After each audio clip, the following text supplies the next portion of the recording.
ವೀಕ್ಷಕರೇ, ಇದು ನಿಮ್ಮ ಅನುಭವಕ್ಕೂ ಬಂದಿರುತ್ತೆ. ಪ್ರತಿ ರಾತ್ರಿ ನೀವು ಮಲಗೋದಕ್ಕೆ ಪ್ರಯತ್ನ ಪಟ್ಟಾಗಲೆಲ್ಲ ಎಷ್ಟು ಬೇಗ ನೀವು ಮಲಗಬೇಕು ಅಂತ ಅನ್ಕೊಂಡ್ರು ಕೂಡ ನೀವು ಮಂಚಕ್ಕೆ ಹೋದಂತ ಅರ್ಧ ಗಂಟೆಯಿಂದ ಹಿಡಿದು ಮುಂದಿನ 1 ಗಂಟೆವರೆಗೂ ಏನ್ ಮಾಡಿದ್ರು ಕೂಡ ನಿಮ್ಗೆ ನಿದ್ರೆನೆ ಬರೋದಿಲ್ಲ. ಹೇಗೋ ಕಷ್ಟಪಟ್ಟು ಪ್ರಯಾಸದಿಂದ ತಡವಾಗಿ ನಿದ್ರೆ ಬಂದ್ರು ಕೂಡ ಆ ಒಂದು ಸ್ಥಿತಿಯಲ್ಲಿ ಬೆಳಗ್ಗೆ ಎದ್ದಾಗ ತುಂಬಾ ವೀಕ್ ಆಗಿರ್ತೀರಾ ಅಥವಾ ತುಂಬಾ ಸುಸ್ತಾದಂತ ಸ್ಥಿತಿಯಲ್ಲಿರ್ತೀರ. ಈ ರೀತಿಯ ಅನುಭವ ನಿಮ್ಮಲ್ಲೂ ಕೂಡ ಅನೇಕರಿಗೆ ಆಗಿರುತ್ತೆ. ಇದನ್ನ ಸ್ಲೀಪ್ ಡಿಸಾರ್ಡರ್ ಅಂತ ಕರೀತಾರೆ. ಹಾಗೂ ಈ ಒಂದು ಸಮಸ್ಯೆ ಇವತ್ತು ಇಡೀ ವಿಶ್ವದಲ್ಲಿ ಅನೇಕರಿಗೆ ಕಾಡ್ತಿರುವಂತಹ ಒಂದು ದೊಡ್ಡ ಗಂಭೀರ ಹಾಗೂ ಅತಿ ಕಾಮನ್ ಸಮಸ್ಯೆ ಆಗು ಹೋಗಿದೆ. ಈ ಒಂದು ಸಮಸ್ಯೆಗೆ ಏನು ಕೂಡ ಪರಿಹಾರ ಇರುವಂತ ಜನ ತುಂಬಾ ತಲೆಗೆಡಿಸಿಕೊಂಡಿದ್ದಾರೆ. ಆದ್ರೆ ವೀಕ್ಷಕರೇ, ಅಮೆರಿಕದ ನೇವಿಯ ಯೋಧರು ಅನುಸರಿಸುವಂತ ಈ ಒಂದು ಸೀಕ್ರೆಟ್ ಟ್ರಿಕ್ ಅನ್ನ ನೀವು ಕೂಡ ಅನುಸರಿಸಿದ್ರೆ ಹಾಸಿಗೆ ಮೇಲೆ ಹೋದಂತ ಕೇವಲ 30 ಸೆಕೆಂಡ್ ಒಳಗೆ ನೀವು ಕೂಡ ಮಲಗೋದಕ್ಕೆ ಸಾಧ್ಯ ಇದೆ ಅನ್ನುವಂತ ಸಂಗತಿ ನಿಮ್ಗೆ ಗೊತ್ತಾ?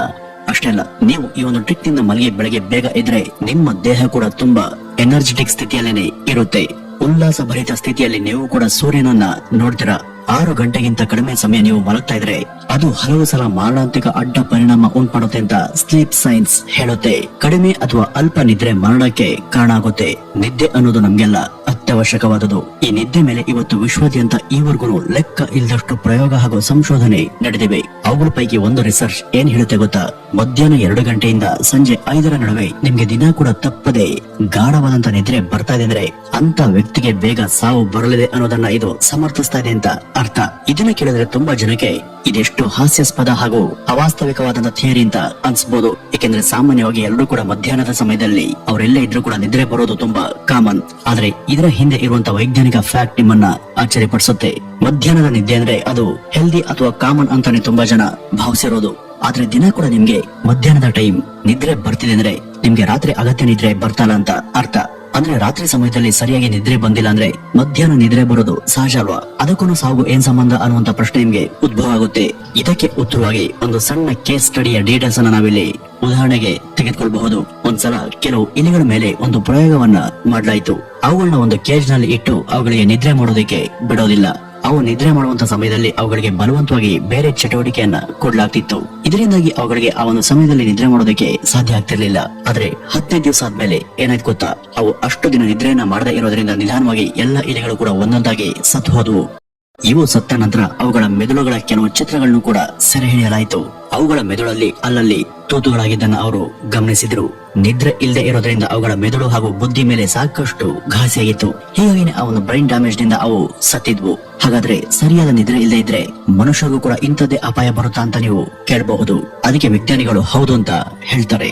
ಮಾನವರಾದಂತ ನಾವು ಮಿಲಿಯಾಂತರ ವರ್ಷಗಳ ವಿಕಾಸದ ಹಾದಿಯಲ್ಲಿ ಅನಗತ್ಯವಾದದನ್ನ ಹಾಗೂ ನಮ್ಗೆ ಬೇಡದೆ ಇರುವುದನ್ನ ಕಳೆದುಕೊಳ್ತಾನೆ ವಿಕಾಸವಾದವರು. ಅಂದ್ರೆ ವಿಕಾಸವಾದದ ನಿಯಮದ ಹಾಗೆ ಲಕ್ಷಾಂತರ ವರ್ಷಗಳ ಹಿಂದಿನ ನಮ್ಮ ಪೂರ್ವಜರು ನೋಡೋದಕ್ಕೆ ಕಪಿಗಳ ಹಾಗೆ ಅಥವಾ ನರ ಮಾನವರ ಹಾಗೆ ಕಾಣ್ತಿದ್ರು. ವಿಕಾಸದ ಈ ಅಗಾಧವಾದಂತ ಜರ್ನಿಯಲ್ಲಿ ಹಿಂದೆ ಹೋದಷ್ಟು ಕೂಡ ಅವ್ರಿಗೆ ಬಾಲ ಇದ್ದದ್ದು ಹಾಗೂ ಅವರು 4 ಕಾಲಲ್ಲಿ ನಡೀತಾ ಇದ್ದದ್ದು ಕೂಡ ಸತ್ಯ. ಆದ್ರೆ ಕಾಲ ಸರಿದ ಹಾಗೆ ವಿಕಾಸದಿಂದಾಗಿ ಬಾಲ, ಮೈ, ರೋಮ 4 ಕಾಲಲ್ಲಿ ನಡೆಯೋದು, ಹೀಗೆ ನಮ್ಗೆ ಬೇಡದ ಅನೇಕ ಸಂಗತಿಗಳು ನಮ್ಮಿಂದ ಮರೆಯಾಗ್ತಾ ಬಂದ್ವು. ಆದ್ರೆ ಇವುಗಳ ಹೊರತಾಗಿ ಅವತ್ತಿಂದ ಇವತ್ತು ನಾವು ಬದಲಾಗದೆ ಅಥವಾ ಮರೆಯಾಗದೆ ಉಳಿದಂತ ಒಂದೇ ಒಂದು ಸಂಗತಿ ಅಂದ್ರೆ ಅದು ನಿದ್ರೆ. ಈ ನಿದ್ರೆ ಎಲ್ಲಾ ಜೀವಿಗಳಿಗೂ ಕೂಡ ಅವಶ್ಯಕ ಹಾಗೂ ವಿಕಾಸದ ಎಲ್ಲಾ ಸಮಯದಲ್ಲೂ ಕೂಡ ಎಲ್ಲಾ ಜೀವಿಗೂ ಈ ನಿದ್ರೆ ಬೇಕೇ ಬೇಕು. ನಮ್ಮ ಪೂರ್ವಜರು ಕೂಡ ಮಲಗ್ತಾ ಇದ್ರು, ನಾವು ಕೂಡ ಮಲಗ್ತಾ ಇದ್ದೀವಿ. ನಿದ್ದೆ ನಮ್ಗೆ ತುಂಬಾ ಅಗತ್ಯವಾದಂತ ಕ್ರಿಯೆ ಅನ್ನೋದನ್ನ ನಾವೀಗ ಒಪ್ಕೊಂಡಿದ್ದೀವಿ. ನಾವು ರಾತ್ರಿಯಲ್ಲಿ 7 ರಿಂದ 8 ಗಂಟೆ ಮಲಗೋದ್ರೂ ಕೂಡ ನಮ್ಗೆ ಮಧ್ಯಾಹ್ನ ನಿದ್ರೆ ಬರುತ್ತಲ್ಲ, ಹಾಗೇನ್ ಮಾಡೋದು ಅಂತ ಅನೇಕರು ಕೇಳಬಹುದು. ಅದಕ್ಕೂ ಕೂಡ ಉತ್ತರ ಇದೆ. ನೀವು ರಾತ್ರಿ 7-8 ಗಂಟೆ ಮಲಗೋದ್ರೂ ಕೂಡ ನಿಮ್ಗೆ ಮಧ್ಯಾಹ್ನವೂ ಕೂಡ ನಿದ್ರೆ ಬರ್ತಾ ಇದೆ ಅಂದ್ರೆ ಅದರ ಅರ್ಥ ನೀವು ರಾತ್ರಿ ಸರಿಯಾದ ರೀತಿಯಲ್ಲಿ ನಿದ್ರೆ ಮಾಡಿಲ್ಲ ಅಂತ. ಅಂದ್ರೆ ಈಗ ಸರಿಯಾದ ರೀತಿಯಲ್ಲಿ ಪರಿಪೂರ್ಣವಾಗಿ ನಿದ್ರೆಯನ್ನ ಮಾಡೋದಂದ್ರೆ ಏನು, ಅದ್ರ ಬಗ್ಗೆ ಇವತ್ತಿನ ಈ ಒಂದು ವಿಡಿಯೋದಲ್ಲಿ ನಿಮ್ಗೆ ತಿಳಿಸ್ಕೊಡ್ತೀನಿ. ಆದ್ರೆ ಅದಕ್ಕೂ ಮೊದಲು ಸರಿಯಾದ ನಿದ್ರೆ ಮಾಡದೇ ಇದ್ರೆ ಅಥವಾ ಕಡಿಮೆ ನಿದ್ರೆ ಮಾಡಿದ್ರೆ ಅದರಿಂದ ಆರೋಗ್ಯ ಹೇಗೆಲ್ಲ ಹಾಳಾಗುತ್ತೆ ಹಾಗೂ ಯಾವ್ಯಾವ ಕಾಯಿಲೆಗೆ ನಾವು ತುತ್ತಾಗಬಹುದು ಅಂತ ತಿಳಿದುಕೊಳ್ಳೋಣ. ಈ ನಿದ್ರಾಹೀನತೆಯಿಂದ ಎದುರಾಗಬಹುದಾದಂತಹ ಸಮಸ್ಯೆಗಳಲ್ಲಿ ಮೊದಲನೇ ಗಂಭೀರ ಸಮಸ್ಯೆ ಏನು ಅಂದ್ರೆ ಅದು ಹಾರ್ಟ್ ಅಟ್ಯಾಕ್ ಅಥವಾ ಹೃದಯಾಘಾತ.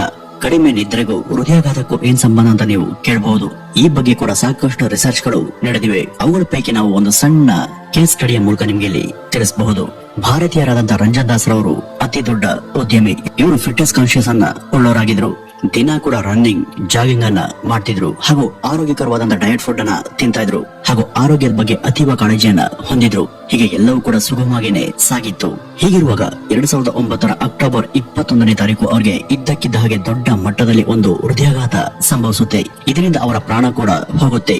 ಅಷ್ಟೆಲ್ಲ ರೀತಿಯಲ್ಲಿ ಫಿಟ್ನೆಸ್ ಕಡೆಗೆ ಶ್ರದ್ಧೆಯನ್ನ ಇಟ್ಕೊಂಡಿದ್ದಂತ ಅವ್ರಿಗೆ ಈ ಹೃದಯಾಘಾತ ಯಾಕೆ ಆಯ್ತು, ಇದನ್ನ ರಿಸರ್ಚ್ ಮಾಡಿದಾಗ ಅದರ ಹಿಂದಿನ ಕಾರಣಗಳು ಬೇರೆಯದೇ ವಿವರಣೆಯನ್ನ ಕೊಟ್ಟಿದ್ವು. ಅಂದ್ರೆ ಅವರು ರಾತ್ರಿ ಸಮಯ ಕೇವಲ 4 ರಿಂದ 5 ಗಂಟೆ ಕಾಲ ಮಾತ್ರ ನಿದ್ರೆ ಮಾಡ್ತಿದ್ರಂತೆ. ಇದೇ ಕಾರಣಕ್ಕಾಗಿ ಅವರ ದೇಹ ಮತ್ತು ಅದರ ಮುಖ್ಯ ಅಂಗಾಂಗಗಳಿಗೆ ಅಗತ್ಯ ವಿಶ್ರಾಂತಿ ಸಿಗದೆ ಅವ್ರಿಗೆ ಹೃದಯಾಘಾತ ಸಂಭವಿಸಿತು. ಇದರಿಂದ ಸಣ್ಣ ವಯಸ್ಸಿನ ಅವರು ನಿಧನರಾದರು. ಹೃದಯಕ್ಕೂ ಹಾಗೂ ನಿದ್ರೆಗೂ ತುಂಬಾ ನೇರವಾದಂತ ಸಂಬಂಧ ಇದೆ. ಅನೇಕ ಜನ ಹಾರ್ಟ್ ರೋಗಿಗಳಲ್ಲಿ ಇದನ್ನ ಪ್ರಾಯೋಗಿಕವಾಗಿ ಕೂಡ ಅಧ್ಯಯನ ಮಾಡಿ ಅವ್ರಿಗೆ ಹೃದಯ ಸಮಸ್ಯೆ ಯಾಕೆ ಬಂದಿದೆ ಅಂತ ಕೇಳಿದಾಗ ಅವ್ರ ಪೈಕಿ 37% ರೋಗಿಗಳ ಹೃದಯದ ತೊಂದರೆಗೆ ಸರಿಯಾಗಿ ನಿದ್ರೆ ಮಾಡದೇ ಇರೋದ ಕಾರಣ ಎಂಬ ಅಂಶ ಪತ್ತೆ ಆಯಿತು. ಇವರು ಸರಿಯಾದ ರೀತಿಯಲ್ಲಿ ನಿದ್ರೆಯನ್ನ ಮಾಡದಿರೋರು ಹಾಗೂ ಕಡಿಮೆ ನಿದ್ರೆಯನ್ನ ಮಾಡಿದವರು. ಹೀಗಾಗಿ ನಿದ್ರಾಹೀನತೆ ನೇರವಾಗಿ ಹೃದಯಾಘಾತಕ್ಕೆ ಕಾರಣ ಆಗುತ್ತೆ. ಇನ್ನು ಎರಡನೆಯದು ಮೆಮೊರಿ ಲಾಸ್ ನ ಸಮಸ್ಯೆ. ಉದಾಹರಣೆಗೆ ನೀವು ಒಂದ್ ವೇಳೆ ವಿದ್ಯಾರ್ಥಿಯಾಗಿದ್ದಾಗ ನೀವು ಓದಿದೆಲ್ಲ ಬಹಳ ಬೇಗ ನಿಮ್ಗೆ ಮರ್ತು ಹೋಗ್ತಾ ಇರುತ್ತೆ. ಅದೇ ಇನ್ನೊಬ್ಬ ನಿಮ್ಮ ಸಹಪಾಠಿ ಓದಂತ ಎಲ್ಲವನ್ನು ಕೂಡ ಚೆನ್ನಾಗಿ ನೆನಪಲ್ಲಿ ಇಟ್ಕೊಳ್ತಾ ಇದ್ದಾನೆ ಅಂದ್ರೆ ಅದರ ಅರ್ಥ ಅವನು ರಾತ್ರಿಯ ಸಮಯ ಆರೋಗ್ಯಕರವಾಗಿ ನಿದ್ರೆ ಮಾಡ್ತಿದ್ದಾನೆ. ಆರೋಗ್ಯಕರವಾದಂತ ನಿದ್ರೆ ನೆನಪಿನ ಶಕ್ತಿಯನ್ನ ಹೆಚ್ಚಿಸುತ್ತೆ. ಇದು 40% ಮೆಮೊರಿ ಪವರ್ ಅನ್ನ ಹೆಚ್ಚಿಸುತ್ತವೆ ಅಂತ ವರದಿಗಳು ತಿಳಿಸಿವೆ. ವೈಜ್ಞಾನಿಕವಾಗಿ ಇದನ್ನ ಸಮರ್ಥನೆ ಮಾಡುವುದಾದ್ರೆ ನಮ್ಮ ಮೆದುಳಲ್ಲಿ ಗ್ಲಿಂಫಾಟಿಕ್ ಸಿಸ್ಟಮ್ ಅಂತ ಒಂದಿದೆ. ಇದು ನಾವು ನಿದ್ರೆಯಲ್ಲಿದ್ದಾಗ ಜಾಗೃತವಾಗುತ್ತೆ. ಈ ಒಂದು ಸಮಯದಲ್ಲಿ ನಮ್ಮ ಮೆದುಳು ತನ್ನೊಳಗೆ ಹಾಗೂ ತನ್ನ ಸುತ್ತ ಇರುವಂತಹ ಸಾಕಷ್ಟು ಟಾಕ್ಸಿಕ್ ಅಥವಾ ವಿಷಕಾರಿ ಅಂಶಗಳನ್ನ ತೆಗೆದುಹಾಕುತ್ತೆ. ಹೀಗಾಗಿ ನೀವು ಸರಿಯಾದ ಕ್ರಮದಲ್ಲಿ ಹಾಗೂ ಸಾಕಷ್ಟು ನಿದ್ರೆ ಮಾಡದೇ ಇದ್ರೆ ಮೆದುಳಲ್ಲಿ ಇರಬಹುದಾದಂತಹ ಟಾಕ್ಸಿಕ್ ಅಥವಾ ಕಲ್ಮಶದ ಅಂಶಗಳು ಹಾಗೇನೆ ಉಳಿದು ಇನ್ನಷ್ಟು ವೃದ್ಧಿಯಾಗಿ ಅದರ ಲೇಯರ್ ಅಥವಾ ಪದರ ಮೆದುಳಿನ ಒಳಗೆ ಸೃಷ್ಟಿಯಾಗಿ ಮೆಮೊರಿ ಲಾಸ್ ನ ಸಮಸ್ಯೆಗೆ ವ್ಯಕ್ತಿ ಗುರಿಯಾಗ್ತಾನೆ. ಅದರ ಜೊತೆ ಅವನಿಗೆ ಮರಣ ಕೂಡ ಬೇಗ ಸಂಭವಿಸುತ್ತೆ. ಈಗ ಮೂರನೆಯದು ಕ್ಯಾನ್ಸರ್ ನ ಸಮಸ್ಯೆ. ಕ್ಯಾನ್ಸರ್ ಅಲ್ಲದೆ ನಿದ್ರಾಹೀನತೆಯಿಂದ ಇತರೆ ಗಂಭೀರ ಕಾಯಿಲೆಗಳು ಕೂಡ ತಲೆದೋರುತ್ತವೆ. ಕ್ಯಾಲಿಫೋರ್ನಿಯಾದಲ್ಲಿ ನಡೆದಂತ ಒಂದು ಅಧ್ಯಯನದ ಪ್ರಕಾರ ಒಂದು ಟರ್ಬೋ ಜಾರ್ಜಡ್ ಸೆಲ್ ಅಂತ ಒಂದಿದೆ. ಇದರ ಕೆಲಸ ಏನು ಅಂದ್ರೆ ಇದು ಹಳೆಯ ಸೆಲ್ಗಳನ್ನ ಹಾಗೂ ಹೊಸ ಕಾಯಿಲೆಗಳನ್ನ ಕೊಂದು ಹಾಕುತ್ತೆ. ನೀವು ಸರಿಯಾಗಿ ನಿದ್ರೆಯನ್ನ ಮಾಡದೆ ಹೋದಾಗ ಎಷ್ಟು ಪ್ರಯೋಜನಶಾಲಿ ಆದಂತಹ ಸೆಲ್ಗಳ ಕಾರ್ಯಕ್ಷಮತೆಯಲ್ಲಿ 70% ಕುಸಿತ ಕಂಡು ಬರುತ್ತೆ. ಇವು ಕೆಲಸ ಮಾಡದೇ ಇದ್ದಾಗ ಸಹಜವಾಗಿ ನಿಮ್ಮ ದೇಹ ದುರ್ಬಲಗೊಂಡು ನಾನಾ ಕಾಯಿಲೆಗೆ ತುತ್ತಾಗುವಂತ ಸಂಭವ ಇರುತ್ತೆ. ಇಮ್ಯುನಿಟಿ ಶಕ್ತಿ ಬತ್ತು ಹೋಗಿ ಕ್ಯಾನ್ಸರ್ ಹಾಗೂ ಇನ್ನಿತರ ಗಂಭೀರ ಕಾಯಿಲೆಗಳು ಆವರಿಸಿಕೊಳ್ತವೆ. ಇನ್ನು 4ನೇದು ಅನಗತ್ಯ ತೂಕ ಹೆಚ್ಚಳದ ಸಮಸ್ಯೆ. ನಿದ್ರಾಹೀನತೆಯಿಂದ ಓವರ್ weight ನ ಸಮಸ್ಯೆ ಕೂಡ ಅಧಿಕ ಆಗುತ್ತೆ. ನಿದ್ರೆ ಇಲ್ಲದೆ ಹೋದಾಗ ಹೆಚ್ಚಾಗಿ ಹಸಿವಾಗುತ್ತೆ. ಆಗ ಮನೆ ಊಟದ ಜೊತೆ ಜಂಕ್ ಫುಡ್ ಅನ್ನು ಕೂಡ ತಿನ್ನುವಂತ ಬಯಕೆ ಹೆಚ್ಚಾಗಿ ನೀವು ಸಿಕ್ಕಿದ್ದೆಲ್ಲ ತಿನ್ನೋದಕ್ಕೆ ಶುರು ಮಾಡ್ತೀರಾ. ರಾತ್ರಿ ವೇಳೆ ನಿದ್ರೆ ಬರದೇ ಇದ್ದಾಗ ನಮ್ಮ ದೇಹ ಹಂಗರ್ ಹಾರ್ಮೋನ್ ಗಳನ್ನ ಬಿಡುಗಡೆ ಮಾಡುತ್ತೆ ಹಾಗೂ ಕಡಿಮೆ ನಿದ್ರೆಯಿಂದ ನಮ್ಮ ಜೀರ್ಣಾಂಗ ವ್ಯವಸ್ಥೆ ಕೂಡ ಸರಿಯಾಗಿ ಕೆಲಸವನ್ನ ಮಾಡೋದಿಲ್ಲ. ಇದೆಲ್ಲ ಕೊನೆಗೆ ಈಗ ಅತಿ ಕಾಮನ್ ಆದಂತ ಡಯಾಬಿಟಿಸ್ ರೋಗಕ್ಕೆ ಒಂದು ದಾರಿಯನ್ನ ಮಾಡಿಕೊಡುತ್ತೆ. ಆದ್ರಿಂದ ನೀವು ಸರಿಯಾದ ಸಮಯದಲ್ಲಿ ಸರಿಯಾದ ರೀತಿಯಲ್ಲಿ ಕಣ್ತುಂಬ ಅಗತ್ಯ ಸಮಯದವರೆಗೂ ನಿದ್ರೆಯನ್ನ ಮಾಡಿದ್ರೆ ಈ ಎಲ್ಲಾ ಅನಗತ್ಯ ಸಮಸ್ಯೆಗಳು ಕೂಡ ನಿಮ್ಮಿಂದ ತಾಂತಾನೆ ದೂರ ಆಗ್ತವೆ. ನೀವು ಸರಿಯಾದ ಟೈಮ್ಗೆ ನಿದ್ರೆ ಹೋಗೋದು ಬೇರೆ, ಸರಿಯಾದ ಕ್ರಮದಲ್ಲಿ ನಿದ್ರೆ ಮಾಡೋದೇ ಬೇರೆ. ಕರೆಕ್ಟ್ ಟೈಮ್ಗೆ ಹಾಸಿಗೆ ಮೇಲೆ ಹೋಗಿ ಕೂಡ ನೀವು ಸರಿಯಾಗಿ ನಿದ್ರೆಯನ್ನ ಮಾಡದೇ ಇರಬಹುದು, ಅದು ಕೂಡ ತೊಂದ್ರೆನೆ. ಆದ್ರೆ ಸರಿಯಾದ ಕ್ರಮದಲ್ಲಿ ಮಲಗೋದು ಹೇಗೆ ವೀಕ್ಷಕರಿ, ಈ ಬಗ್ಗೆ ಬಹುಮಟ್ಟಿಗೆ ನೀವೆಲ್ಲೂ ಕೂಡ ಕೇಳದೇ ಇರಬಹುದು. ಇದನ್ನ ತಿಳಿಯುವಂತ ಮೊದಲು ಈ ನಿದ್ರೆಯ ಪ್ಯಾಟರ್ನ್ ಬಗ್ಗೆ ನಾವು ಸ್ವಲ್ಪ ತಿಳ್ಕೋಬೇಕು. ಈ ನಿದ್ರೆ ಅನ್ನೋದು 4 ಹಂತಗಳಲ್ಲಿ ಆಗುವ ಪ್ರಕ್ರಿಯೆ. ಇದು NREM ಅಂದ್ರೆ ನಾನ್ ರ್ಯಾಪಿಡ್ ಐ ಮೂವ್ಮೆಂಟ್ ಮೂಲಕ ಹಾಗೂ ಇದು REM ಅಂದ್ರೆ ರ್ಯಾಪಿಡ್ ಐ ಮೂವ್ಮೆಂಟ್ ಎಂಬ 2 ವಿಧಾನಗಳಲ್ಲಿ ನಡೆಯುತ್ತೆ.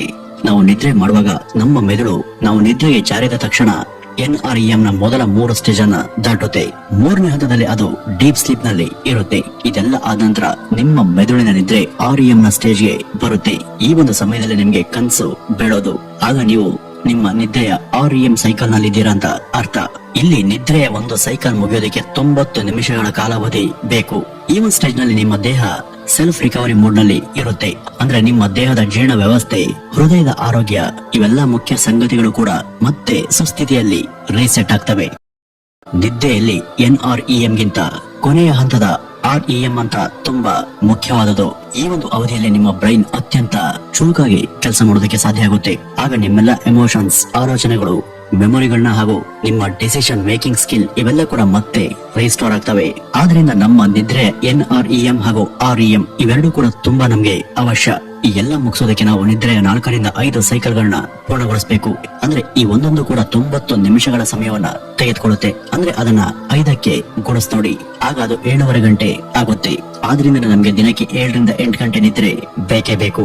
ಹಾಗಾದ್ರೆ ನಾವು 7 ರಿಂದ 8 ಗಂಟೆ ನಿದ್ರೆ ಮಾಡಿದ್ರೆ ಈ ಎಲ್ಲಾ ಸೈಕಲ್ ಗಳನ್ನು ಕೂಡ ನಾವು ಕವರ್ ಮಾಡಿದ ರೀತಿ ಆಗುತ್ತಾ ಅಂತ ನೀವು ಕೇಳಬಹುದು. ಹೌದು, ಅದು ಸಾಧ್ಯ. ಆದ್ರೆ ನಿದ್ರೆಯಲ್ಲಿ ನಮ್ಗೆ ಮಧ್ಯದಲ್ಲಿ ಯಾವಾಗಲಾದ್ರೂ ಕಾರಣವಿಲ್ಲದೆ ಎಚ್ಚರವಾದ್ರೆ ಆಗ ಸಮಸ್ಯೆ ಅಲ್ಲಿಂದನೇ ಶುರುವಾಗುತ್ತೆ. ಉದಾಹರಣೆಗೆ, ಈಗ ನೀವು ನಿದ್ರೆಯನ್ನ ಮಾಡುವಾಗ NREM ನ ಮೊದಲೆರಡು ಹಂತಗಳನ್ನ ನೀವು ಯಾವುದೇ ತೊಂದರೆ ಇಲ್ಲದೆ ದಾಟಿದ್ರಿ ಅಂತ ಅನ್ಕೊಳ್ಳಿ. ಆದ್ರೆ ಅದರ 3ನೇ ಹಂತಕ್ಕೆ ಬರುವಾಗ ನಿಮ್ಗೆ ಅಕಸ್ಮಾತ್ ನಿದ್ದೆ ತಪ್ಪಿ ಎಚ್ಚರ ಆದ್ರೆ ನೀವು ಆ ಇಡೀ ಸೈಕಲ್ ನ ಅಪೂರ್ಣ ಮಾಡಿದ ಹಾಗೆ. ಅದು ಆಗ ಅರ್ಧಕ್ಕೆ ಕಟ್ ಆಗುತ್ತೆ. ಮತ್ತೆ ನೀವು ಮಲಗಿ ಅದರ ಮೊದಲ ಸೈಕಲ್ ನಿಂದ ಶುರು ಮಾಡಬೇಕು. ನಮ್ಮಲ್ಲಿ 90% ಜನಕ್ಕೆ ಆಗೋದೇ ಇದು. ಹೀಗಾಗಿ ಅನೇಕರಿಗೆ ಬೆಳಗ್ಗೆ ಎದ್ದಾಗ ತುಂಬಾ ಸುಸ್ತು ಹಾಗೂ ಆಯಾಸ ಇರುತ್ತೆ. ಹೀಗಾಗಿ ನಿದ್ರೆಯ ಎಲ್ಲಾ ಸೈಕಲ್ ನಾವು ಪೂರ್ತಿಯಾಗಿ ಕವರ್ ಮಾಡೋದು ಇಲ್ಲಿ ತುಂಬಾ ಮುಖ್ಯ. ಈಗ ಇಂಥ ಸಶಕ್ತವಾದ ಹಾಗೂ ಅಡೆತಡೆ ಇಲ್ಲದೆ ನಿದ್ರೆ ಮಾಡೋದು ಹೇಗೆ ವೀಕ್ಷಕರೇ, ಅದಕ್ಕೆ ಇಲ್ಲಿ ನಾವು ನಿಮ್ಗೆ ಒಂದಷ್ಟು ಸ್ಟ್ರಾಟಜಿ ಟ್ರಿಕ್ ಗಳನ್ನ ಹೇಳ್ಕೊಡ್ತೀವಿ. ಆ ಒಂದು ಟೆಕ್ನಿಕ್ ನ ಹೆಸರು 4-7-8 ಬ್ರೀತಿಂಗ್ ರೂಲ್. ಇದು ಹೇಗೆ ಅಂದ್ರೆ, ನೀವು ಬೆಡ್ಗೆ ಬಂದು ಮಲಗುವಂತ ಭಂಗಿಯಲ್ಲಿದ್ದಾಗ ಮೊದಲು 4 ಸೆಕೆಂಡ್ಗಳ ಕಾಲ ಉಸಿರನ್ನ ದೀರ್ಘವಾಗಿ ಒಳಗಡೆ ಎಳ್ಕೋಬೇಕು. ಮೂಗಿನ ಮೂಲಕ ಎಳ್ಕೊಂಡಂತ ಆ ಶ್ವಾಸದ ಉಸಿರನ್ನ ನೀವು ಮುಂದಿನ 7 ಸೆಕೆಂಡ್ ವರೆಗೂ ಹಿಡಿದಿಡಬೇಕು. ಹಾಗೂ ಮುಂದಿನ 8 ಸೆಕೆಂಡ್ ವರೆಗೂ ನೀವು ಆ ಹಿಡಿದಿಟ್ಕೊಂಡಂತ ಉಸಿರನ್ನ ನಿಮ್ಮ ಬಾಯಿಯ ಮೂಲಕ ಹೊರಗಡೆ ಬಿಡಬೇಕು. ಇದನ್ನ ಕ್ರಮವಾಗಿ ನೀವು 3 ಸಲ ಮಾಡಬೇಕು. ಸರಿ, ಈ ರೀತಿ ಮಾಡಿದ್ರೆ ಅದರಿಂದ ಏನಾಗುತ್ತೆ ಅಂತ ನೀವು ಕೇಳಬಹುದು. ಹೀಗೆ ಮಾಡಿದಾಗ ನಿಮ್ಮ ಬ್ರೈನ್ ಇದೆಯಲ್ಲ, ಅದು ಚೆನ್ನಾಗಿ ರಿಲ್ಯಾಕ್ಸ್ ಆಗುತ್ತೆ.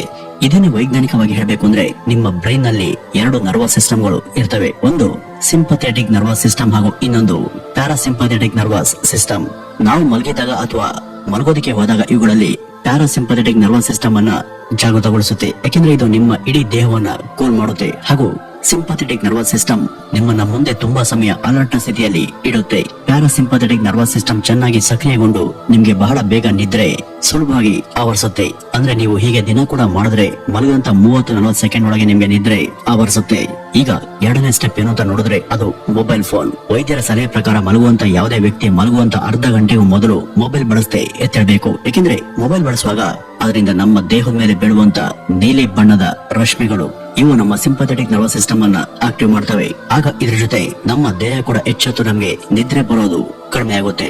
ಹಾಗಾಗಿ ನೀವು ಮಲಗುವಂತ ಅರ್ಧ ಗಂಟೆಯ ಮೊದಲೇ ಮೊಬೈಲ್ ಅನ್ನ ಎತ್ತಿಡಿ ಅಥವಾ ಅದನ್ನ ಬಳಸಲೇಬೇಕು ಅಂದ್ರೂ ಕೂಡ ಅದರಲ್ಲಿ ನೀಲಿ ಲೈಟ್ ಆಫ್ ಮಾಡಿ ಹಳದಿ ಲೈಟ್ ಮೋಡ್ ಅನ್ನ ಆನ್ ಮಾಡ್ಕೊಳ್ಳಿ.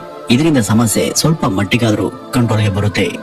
ಇನ್ನು 3ನೇ ಸ್ಟೆಪ್ ಏನಂದ್ರೆ, ಅದು ಕೂಲ್ ಟೆಂಪರೇಚರ್. ಕಡಿಮೆ ತಾಪಮಾನ ಇರುವ ಅಥವಾ ತಣ್ಣಗಿನ ಸ್ಥಳದಲ್ಲಿ ನಿದ್ರೆ ಬೇಗ ಬರುತ್ತೆ. ಏಕೆಂದ್ರೆ ನಾವು ನಿದ್ರೆಯಲ್ಲಿ NREM ನ ಹಂತ ತಲುಪಿದಾಗ ನಮ್ಮ ದೇಹದ ಉಷ್ಣತೆ ಕೂಡ ಅದೇ ಇಳಿಯುತ್ತೆ. ಆಗ ಅದಕ್ಕೆ ನಾವು ಮಲಗುವಂತ ರೂಮ್ ನ ತಣ್ಣನೆಯ ವಾತಾವರಣ ಕೂಡ ಸಹಕಾರ ಕೊಟ್ರೆ ಮಾತ್ರ ನಮ್ಗೆ ಉತ್ತಮವಾದಂತ ನಿದ್ರೆ ಬರೋದು. ಇನ್ನು 4ನೇದು, ನಮ್ಮಲ್ಲಿರುವಂತ ಮನೋ ಆಲೋಚನೆಗಳು. ನೀವು ಏನ್ ಯೋಚನೆ ಮಾಡ್ತೀರಾ ಅಥವಾ ನಿಮ್ಮ ತಲೆಯಲ್ಲಿರುವಂತ ವಿಚಾರಗಳು ಏನು ಅನ್ನೋದು ಕೂಡ ಇಲ್ಲಿ ತುಂಬಾ ಮುಖ್ಯ. ಉದಾಹರಣೆಗೆ, ನೀವು ಅಯ್ಯೋ ನಾಳೆ ನನ್ನ ಪರೀಕ್ಷೆ ಇದೆ, ಏನಾಗುತ್ತೋ ಏನೋ, ಎಷ್ಟು ಮಾರ್ಕ್ಸ್ ಬರುತ್ತೋ ಏನೋ, ನನ್ನ ತಂದೆ ತಾಯಿ ಯಾಕೆ ಹೇಗೆ ಹೇಳಿದ್ರು, ನಾನ್ ಯಾಕೆ ಅವ್ರಿಗೆ ಆ ರೀತಿ ಹೇಳಿದೆ ಅನ್ನುವಂತ ಸ್ಟ್ರೆಸ್ಫುಲ್ ಆಲೋಚನೆಗಳನ್ನ ಕಲ್ಪಿಸಿಕೊಂಡು ಅನಗತ್ಯ ಭಯದಲ್ಲಿದ್ರು ಕೂಡ ನಮ್ಮಲ್ಲಿ ನಮ್ಗೆ ಗೊತ್ತಿಲ್ಲದ ಹಾಗೇನೆ ಅಸಿಂಪಥೆಟಿಕ್ ನರ್ವಸ್ ಸಿಸ್ಟಮ್ ಜಾಗೃತವಾಗುತ್ತೆ.